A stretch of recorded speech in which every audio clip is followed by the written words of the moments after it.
Fala galera, sabia que a legalização da maconha pode estar ligada à redução significativa do uso de medicamentos, de remédios? Se liga nessa nova pesquisa que saiu logo depois da vinheta.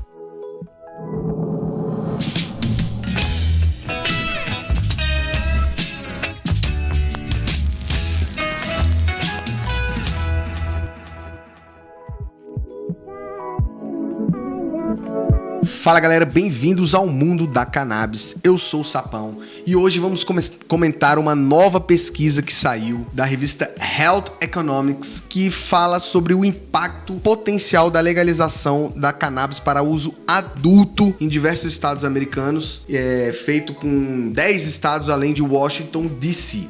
Na verdade, antes de mais nada, se inscreva aqui no canal, nem sei onde é que ficam os botõezinhos aqui, ó, bota pra compartilhar. Dá o seu like aí, no final se você não gostar você desmarca, bota dislike, compartilhe com os coleguinhas, aquelas coisas todas aí. Fato é que em pesquisas anteriores, que a gente já até divulgou aqui em outros episódios, logo depois do início da legalização, já mostravam que houve uma redução do consumo de remédios prescritos, aqueles remédios que as pessoas utilizam normalmente para vários tipos de moléstias, né, de doenças. E desde que se iniciou a possibilidade de você fazer o tratamento canabinoide, vem reduzindo esse número. Salvo engano, a gente falou isso no episódio do Canadá, que vai aparecer aqui em algum desses cantos. Porém, esse último artigo, esse último estudo que saiu nessa Health Economics mostra que a legalização da maconha especificamente para o uso adulto recreativo, ou seja, não só para o uso medicinal como é feito aqui no Brasil, mas também é o famoso libera geral, né, para o uso adulto, uso recreativo, ela está necessariamente associada à diminuição do consumo e da prescrição de medicamentos, principalmente opioides, né? E esse estudo analisou algumas situações, principalmente condições de ansiedade, sono, dor e algumas convulsões, que é bem normal a gente ouvir falar do uso da cannabis para convulsões. Esses pesquisadores usaram os dados da Medicaid, né, que é o sistema americano lá que faz uns controles de relatório e que apresentou dados médicos de medicamentos prescritos, né, fármacos prescritos de 2011 até 2019, usando alguns modelos para determinar se havia uma relação estatisticamente significativa entre dar aos adultos a possibilidade de utilizar a cannabis ou o tratamento canabinoide ou fazer até o uso da cannabis recreativa, o uso de produtos farmacêuticos, de fármacos em geral, né, o que são os medicamentos prescritos. Esse estudo concluiu, né, descobriu que há reduções significativas no volume de prescrições e de venda, né, de fármacos das classes dos medicamentos que se alinham às indicações para dor, depressão, ansiedade, sono e convulsões. Na verdade, eles estão concluindo algo que a gente já tinha mostrado em outras oportunidades, mas isso analisou, obviamente, os estados, aqueles estados americanos em que já legalizaram para o uso recreativo. Então, por isso que eles conseguiram ter esse resultado.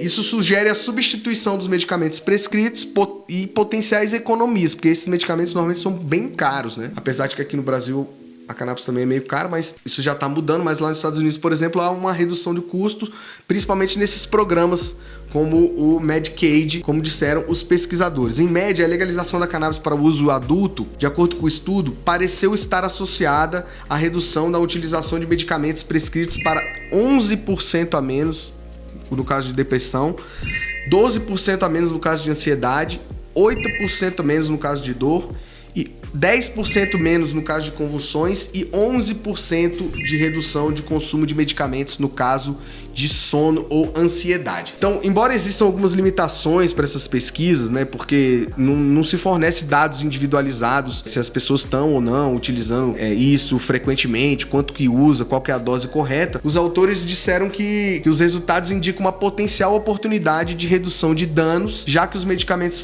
farmacêuticos geralmente apresentam efeitos colaterais perigosos como os opioides e também o potencial abuso, né, o uso indevido. Isso já mostra que a cannabis nesse plano, principalmente por conta desse estudo, já reduz esse perigo do vício nos opioides e do uso indevido dos opioides. Um dos pesquisadores disse ao portal Marijuana Moment que a lição formulada, que os formuladores de políticas devem ter dessa pesquisa, do resultado da pesquisa, é que as leis canábicas parecem mudar o comportamento do consumidor com relação ao uso de fármacos, de medicamentos, mesmo que ainda não se tenha uma noção do que realmente é a dose terapêutica ideal da cannabis, né? Então, ele disse que isso, por conta desse resultado, são necessárias novas pesquisas, né? Expansão das pesquisas a nível federal, né? Sobre a cannabis, sobre o uso da cannabis, né? Além disso, embora muitos outros estudos já tenham sinalizado que a cannabis para o uso medicinal por si só, né? Que é a que a gente tem aqui hoje no Brasil, já está correlacionada à redução do consumo de medicamentos proscritos, esse novo artigo mostra que a substituição potencial ainda é mais ampla naqueles estados em que houve a legalização a nível adulto, né? A nível recreativo. A gente já divulgou até no canal aqui que o uso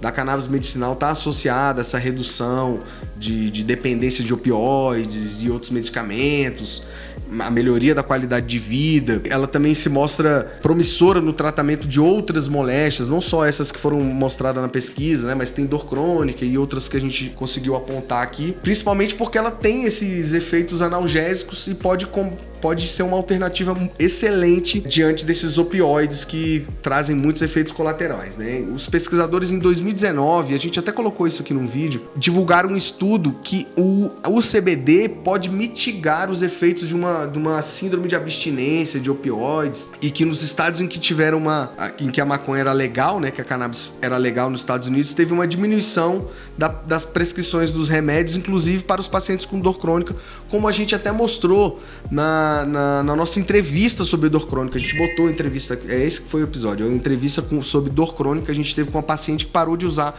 remédios à base de morfina e outros opioides depois que iniciou o uso do canabidiol, e, salvo engano, ela usa pela Brás, enfim. Né? Depois passem lá e dão uma olhada nesse estudo que é bem legal, nesse episódio que é bem legal da entrevista. Os Estados Unidos, eles na verdade, eles estão caminhando para uma possível legalização a nível federal, o que abriria mais ainda as possibilidades da indústria e de pesquisa, né?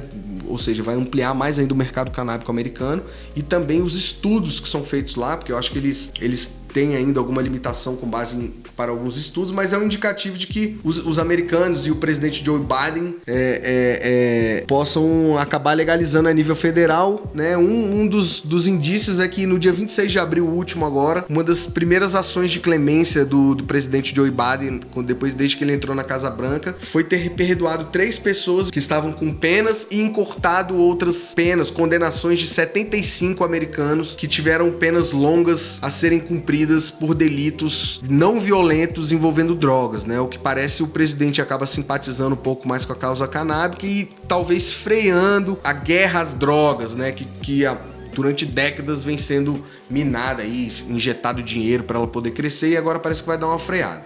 Então eu espero que vocês tenham gostado desse episódio de hoje, dessa notícia. É uma notícia bem legal, bem importante. São boas notícias, né? Não se esqueçam de deixar o seu like aqui embaixo, de compartilhar, de ativar o sininho, comentem, mandem aqui os comentários pra gente, fala lá o que vocês querem de interessante que a gente fala aí. Tem muitos episódios ainda pra vir, e a gente se vê no próximo episódio. Valeu, galera!